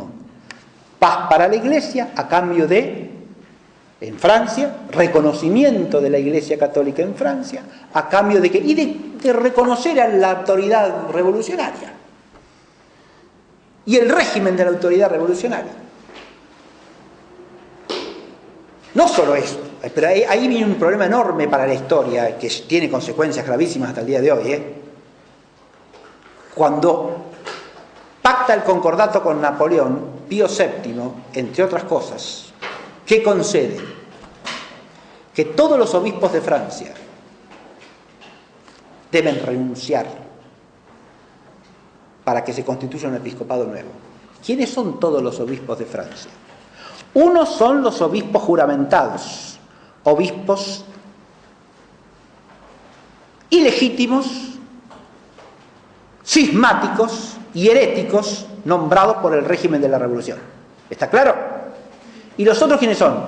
Y los obispos legítimos de Francia que han defendido la fe católica en Francia y que algunos han muerto, esos ya no tienen que renunciar, y otros han tenido que irse. ¿Está claro? Y otros se han retirado a su casa y ahí viven, despojados de sus sedes. Esos también tienen que renunciar. O sea que son lo mismo. Cuando usted acepta en la práctica eso, entonces da lo mismo la fidelidad que la infidelidad, da lo mismo la catolicidad que el ser revolucionario. ¿Ve? Ahí se abre otro problema, ¿ven? Ahí se abre un problema enorme que no es invento del siglo XX, Que eso en el siglo XX alcance desarrollo propio es otra cosa, pero el modelo Pío VII es de principio del siglo XIX, históricamente hablando. Y es precursor del Ralliement de León XIII, que va a ordenar a los católicos de Francia aceptar el régimen de la Tercera República. Eso ya viene al final del libro. ¿Está claro? Bueno, digo una sola cosa más. El régimen termina, el libro termina con la consideración de este régimen, este patriotismo mixto da paso a otro problema enorme, que es inmediatamente después del patriotismo mixto o de la patria mixta.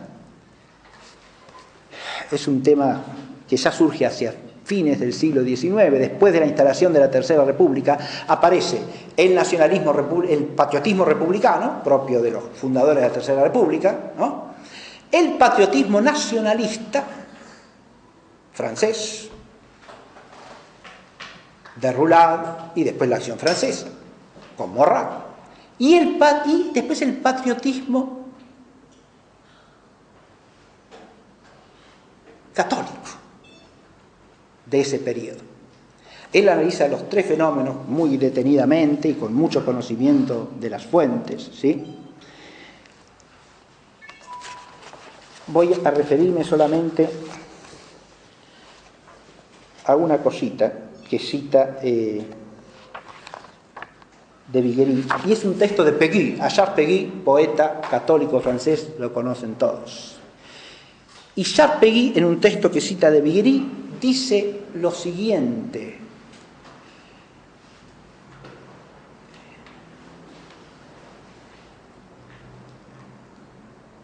San Luis, Juana de Arco, Robespierre, si defienden un baluarte, aunque más no sea uno, de la nación francesa, son todos hermanos. Lo mismo. Ahora, la Francia católica y la Francia revolucionaria son lo mismo, ¿eh? En esa mente. Da igual. Mientras defiendan un palmo del suelo francés o un baluarte de Francia, da igual que sea Juana de Arco o que sea Robespierre. Son patriotas en el mismo sentido. No, ¿cómo hacer patriotas en el mismo sentido? Si lo que Robespierre quiere es destruir la patria de Santa Juana de Arco, ¿no? Liquidarla para siempre. Más aún, no la reconoce como patria.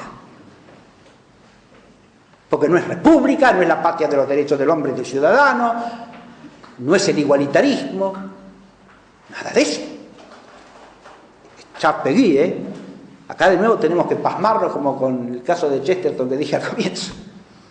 El fenómeno del que habla Jean de Vigny no es un fenómeno trivial, es un fenómeno importantísimo que nos debe llevar a reflexión, ¿sí? Y que también se aplica a nuestra patria, por supuesto que sí. Después Jean de Vigny analiza lo que sigue, el episodio de la Primera Guerra Mundial, que es crucial, porque ahí la fusión de católicos y republicanos, revolucionarios, de todo signo, socialistas, radicales, liberales, conservadores, lo que usted quiera, y católicos, se hace compacta en torno a la causa patriótica, ¿sí? Surge lo que se llama l'union sacrée, la unión sagrada. Es una denominación que se aplicó en Francia en la época de la Primera Guerra Mundial para designar la unión sagrada de todos los franceses en pos de una causa común. No importa que en otras cosas estemos divididos, pero como patriotas todos tenemos una única patria y luchamos por ella. ¿Está claro? Ahí ya la patria mixta se hace, no patria mixta, sino patria unificada. Cita al comienzo del libro Jean de Vigny un episodio referido a esto, que es el siguiente. Un episodio que le han comentado de una familia católica, ¿no? En la que aristocrática, de catolicismo tradicional, y resulta que los jóvenes de la familia, ya en la época, la anécdota es después de la Primera Guerra Mundial, cantan los cantos de la Marsellesa, Zaira, los cantos de la Revolución, ¿no? Como cantos patrióticos. Y la señora mayor de la familia dice: antes en nuestra familia no admitíamos que se cantasen estos cantos, porque nos parecían propios de la revolución y ajenos a nuestra fe. Pero después de la Gran Guerra hemos aprendido a cantar. La Gran Guerra se toma como un episodio unificador, ¿se entiende? Detrás de eso está la ideología de la revancha, de la recuperación de territorios, la demonización del adversario, a eso le dedica largas páginas Jean de Vigny. El adversario en la guerra es basura, ¿está claro? La sangre impura que tiene que regar nuestros surcos de la Marsellesa, eso se proyecta todo el que sea adversario en la guerra de Francia, ¿está claro? En el caso de la Primera Guerra, Alemania, ¿no? Entonces ahí aparecen todos los discursos acerca de, ya sea de Maurras, ya sea de Clemenceau, de quien sea, de la basura alemana, de los alemanes infrahumanos, subhumanos, todo lo que se quiera, ¿no? Bien. Ese patrioterismo de la patria revolucionaria, identificado con la propia nación, ¿es un bien o es un mal? Esto es algo que, creo yo, hay que plantearse, y con honestidad, y por más que duela y por más que a uno le cueste. Porque la verdad sí que está por encima de todo, porque la verdad, en definitiva, es el Señor mismo, ¿no?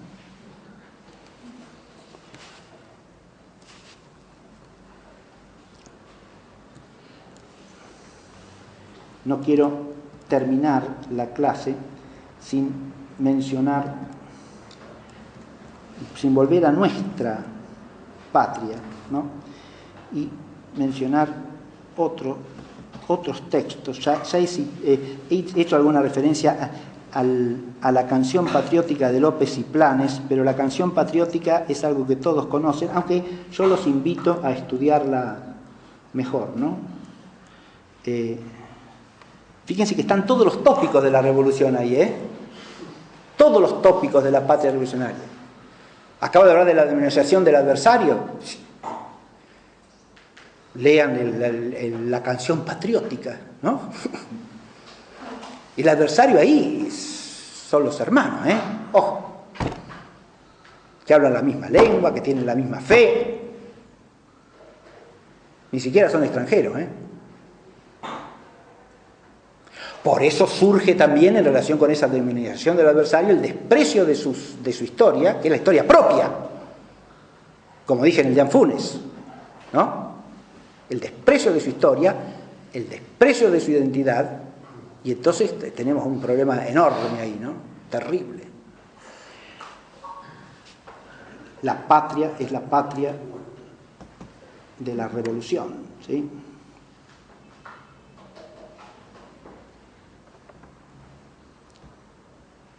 No, voy a mencionar otra cosa.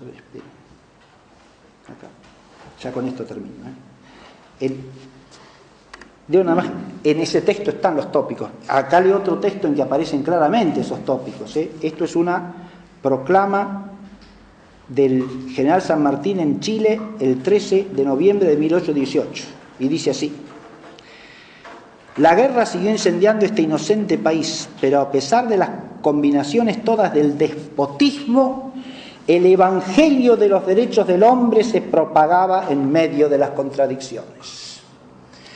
Acá de nuevo tenemos un tópico claro de la mentalidad revolucionaria, el evangelio de los derechos del hombre. ¿Está claro lo que digo? Estoy leyendo, esto es una proclama, se lo puede leer en el tomo 17, volumen 1 de la Biblioteca de Mayo. Santiago de Chile, 13 de noviembre de 1818. Se propagaban, centenares de americanos caían en el campo del honor o a manos de alevosos mandatarios, mas la opinión fortificada por nobles pasiones hacía sentir siempre su triunfo, y así el tiempo regenerador de las sociedades políticas acabó de preparar el gran momento que va ahora a decidir el problema de los sentimientos peruanos y de la suerte de la América del Sur. Los anales del mundo no recuerdan revolución más santa en su fin, más necesaria a los hombres, ni más augusta por la reunión de tantas voluntades y brazos. Se trata de revolución, lo dice él, ¿no? No lo digo yo. Y revolución santa, con el santo evangelio de los derechos del hombre. De nuevo nos encontramos con tópicos que no se puede negar que son tópicos de la mentalidad de la patria revolucionaria. ¿Está claro? Están ahí y son parte del mismo problema, no es otro problema. En España se da de otra manera, en las Españas, y en las Indias españolas se da de otra manera. Las Indias españolas somos nosotros, ¿sí? Las Indias. América no es una manera de hablar española, En España nunca se dijo América. América llamaban al continente los alemanes, los franceses, después los ingleses y los norteamericanos, que cuando decían América, como siguen diciendo, se refieren a ellos, ¿no? América, ¿sí? Y está bien. América es un nombre derivado de Américo Vespucio, en eso no voy a entrar, recurran al ilustre Rómulo Carbia, ¿sí? Para el tema, que lo ha desarrollado ampliamente. He estudiado quién era Américo Vespucio y toda la falsificación que hay detrás de la supuesta participación de Vespucio en el descubrimiento del continente, ¿no? De las Indias. Para España fueron siempre las Indias, y el consejo que se ocupaba ¿era el reino de Indias o no? Y el consejo que se ocupaba del reino de era el Consejo de India. Y las leyes propias que tenían estos reinos se llamaban leyes de India. ¿Está claro? Bien. Y el que venía de acá era un indiano, ¿sí? Como siguieron diciendo los españoles hasta el siglo XIX entrado, El que venía de América, que se había establecido en América un tiempo y volvía a España, ¿quién era? Era un indiano, ¿no? Si venía de las Indias. Así se llama. Y es un nombre que tiene otro sentido distinto. No alude a ningún personaje, por lo menos. Bien. Pero es un problema también histórico. con esto ya, lo único que quiero para terminar es, este es un problema que hay que reflexionar con serenidad simplemente, abrir la mente y el corazón también a este problema, y desde lo que dije de entrada, tratar de profundizar la noción de patria, ¿sí? ¿Qué es la patria y cómo hay que entenderla? ¿Se ve esto? Si esta conferencia sirve para que de alguna manera nos planteemos eso, ¿no? Y tratemos de purificar en nuestro interior la noción de la patria, del bien común que es inseparable de la patria, del fin de estar asociados comunitariamente en una patria, porque cuando decimos que no tenemos los mismos fines pero formamos la misma patria, ¿de qué estamos hablando? Cuando uno participa de una sociedad como la actual sociedad argentina, en la cual las normas establecidas como si fuesen leyes, pero que no lo son, van no solo contra la ley natural, sino contra la ley divina positiva, ¿no? Y son leyes intrínsecamente injustas y por lo tanto no son leyes, pero son el ordenamiento normativo de ¿qué? De la nación, de la patria. Son la patria. ¿Eso es la patria? Yo digo que no. Y es claro que no. Porque la patria tiene una identidad de otro orden. Moral, como bien dice Jean de Viguerie. Y por lo tanto es moralmente que se juega la cuestión de la patria. No de un modo meramente político, si por política se entiende construir, que es la concepción revolucionaria de la política, La política es una acción moral, y si no es una acción moral, ya deja de ser política en el sentido propio y clásico de la palabra, y en el único sentido aceptable cristianamente. La política no construye, la política es una relación entre personas que se realiza virtuosamente o se realiza viciosamente. Y eso es a lo que tenemos que tratar de retomar para que aparezca la noción auténtica de patria y que quiera Dios podamos tenerla con la mayor lucidez posible y servir a la patria de la mejor manera posible según nuestras posibilidades. Con eso los dejo en paz. Adiós. Muchas gracias.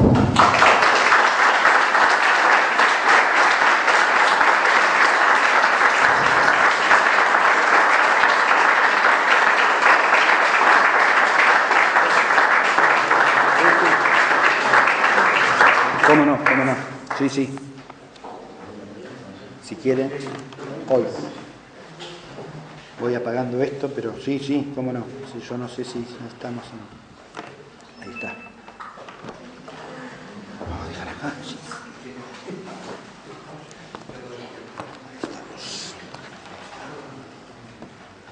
¿Ya está? Sí, cómo no. Vamos a hacer la cortita la pregunta por el problema del tiempo que... Ya estamos. Pero bueno, si alguien hace una Sí, pregunta... sí, perdón, yo no, sí, yo no tengo problema.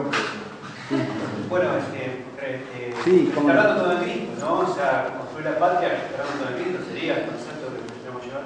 Sí, pero usted acaba de hacer una expresión que yo creo que no es adecuada, ¿ves? Construir la patria, pero la patria no se construye. La patria es algo que se recibe, no se construye. Se recibe y de alguna manera se continúa a través de la propia acción moral, pero no se construye. Si la entendemos como algo que es una construcción, ya la entendemos al modo revolucionario. ¿Me entiende lo que le digo? Es lo que dije al final. Si usted la empieza a entender como algo que se construye, que no existió nunca y o que existió en algún tiempo y usted la puede reconstruir a voluntad, entonces ya está pensando según la forma mental revolucionaria. ¿Cuál es el verbo, entonces? ¿El verbo correcto? Le insisto que a la patria se la recibe, de alguna manera se la sirve, se la cultiva y se la transmite. ¿Está claro? Porque la patria es un acervo, es una tradición, implica una cultura, implica unos principios, implica un modo de obrar, un modo de hablar, un modo de pensar, un modo de obrar, que se transmiten, se comunican, se han recibido y se transmiten, ¿está claro? Hay un dinamismo de tradición viva en la patria que hay que respetar y que es lo que permite cultivar auténticamente la patria y pertenecer a la patria en la medida que uno se inserta en esa tradición y en la medida en que uno transmite eso mismo, ¿no? Eso que ha recibido lo transmite. Y para transmitirlo lo tiene que cultivar, lo tiene que hacer suyo propio, ¿no? Lo tiene que asimilar. Ahí es importantísima la cultura en la patria, ¿ve? Pero cultura entendida en el sentido auténtico y clásico de la expresión, que es lo que forma nuestro espíritu en la recepción de la verdad y del bien que nos han enseñado, que han depositado en nosotros para que nosotros lo transmitamos a nuestra vez. ¿En eso cabe error humanamente? Por supuesto que sí, ¿no? Y cuando uno se plantea estos problemas, uno ve que en generaciones anteriores a lo mejor estos problemas eran implanteables. A nadie se le ocurría plantearse la problemática, ¿está claro? Y no culpablemente, sino porque no había ni siquiera posibilidad mental, psicológica, cultural de planteársela. Hoy día, en ese aspecto, gracias a Dios, por lo menos tenemos la posibilidad de plantearnos cuestiones como esta, ¿no? Que hay que ver si en otras generaciones se podían plantear de modo explícito o no existía la imposibilidad de pensar de esa manera. Eso también tiene consecuencias enormes en la historia, y en la historia no solo de las naciones, sino en la historia de la Iglesia también. La dinastía de Borbón trasladó a América esa concepción de patria mixta. Los Borbones afrancesados, los Borbones franceses de España, ¿no? Eso sería demasiado. Yo creo que es una afirmación ¿Qué idea de patria? demasiado. Primero que nada, la noción de patria en España habría que estudiar las partes, que acá no la mencionan. No solo no la mencionan, sino que en una nota al comienzo del libro, en la cual hace alusión a que este problema se podría estudiar en otros países, menciona Italia, menciona Inglaterra, menciona Alemania, pero a España no la menciona. Y en España, si uno estudia la noción de patria en España, es un tema interesantísimo, que no depende de ninguna manera de quién es el rey, le hago la salvedad, ¿no? Pero depende de otras cosas mucho más profundas, ¿no? Usted podría plantearse si el cambio dinástico, por ejemplo, dice usted, de los Austria a los Habsburgo, a los Borbones, implica un cambio de la noción de patria sin más. Yo creo que si uno toma la entidad moral de España en su conjunto, no se podría decir eso, ¿sí? Que hay monarcas borbónicos que ya tienen una visión influida por la Ilustración, los hay, ¿sí? No los primeros, pero ya en la segunda mitad del siglo hay cierto influjo. Pero más que el propio monarca Carlos III, por ejemplo, o Carlos IV, que en realidad es difícil que atribuir algún concepto de algo a Carlos IV, pero Carlos III, más que él mismo, se ríe, más que él mismo, algunos de sus ministros son claramente influidos por el iluminismo, por la masonería directamente, ¿no? Ese es un fenómeno de infiltración que se da en toda Europa. En España se da con mucha más resistencia que en cualquier otro lado. En España se da no a nivel popular, a nivel intelectual, a nivel de las clases dirigentes, a nivel de la aristocracia. En España se da con mucha más resistencia que en cualquier otro reino de Europa, salvo algunos reinos de Italia que también son borbónicos, como el reino de las dos Sicilias, por ejemplo. El reino de Sicilia, bajo la dinastía borbónica, no es un reino especialmente infiltrado de iluminismo. Mucho más pasa en el norte, por ejemplo, de Italia. La Ilustración penetra mucho más en el norte de Italia que en Nápoles y en Sicilia, mucho más profundamente, desde el punto de vista intelectual. Recuerde que en Nápoles, en el siglo XVIII, nada más ni nada menos que la ciudad donde vive San Alfonso María de Ligorio, ¿no? Es una ciudad de santidad esplendorosa y de cristianismo vigoroso, yo no asociaría directamente meramente a la dinastía ese problema, que algunas cosas cambian desde el punto de vista institucional, eso es cierto, porque hay una mentalidad, pero sobre todo es una cuestión de institucionalidad política y de modo de gobierno, en que es más, digamos así, unitarista en el ejercicio de la monarquía, eso sí. Bueno, hay un autor francés, Dumas, en Lepanto, en este libro magnífico, el autor también de la biografía, una de las mejores biografías que existen de Isabel la Católica, no el Dumas, el novela. Dumas o Dumont. Dumont. Jean Dumont, ese es muy bueno, sí, Jean Dumont, sí. Dice que la misma Francia es el origen de la traición a la cristiandad más monstruosa, es con la dinastía de los Valois. Ah, claro, sí, sí, bueno, a eso he aludido, sí, sí. Es decapitada en Francia. Bueno, claro, decapitada. Digamos que la actitud de Francia hiere a la cristiandad, eso sí. Una cristiandad que sigue existiendo a pesar de esa actitud de Francia que la debilita, la mina, ¿sí? Sí, van creando hasta el clima revolucionario. Y claro, sí, sí, lógico, sí, que la mina es cierto. Sí, por favor, Gracias.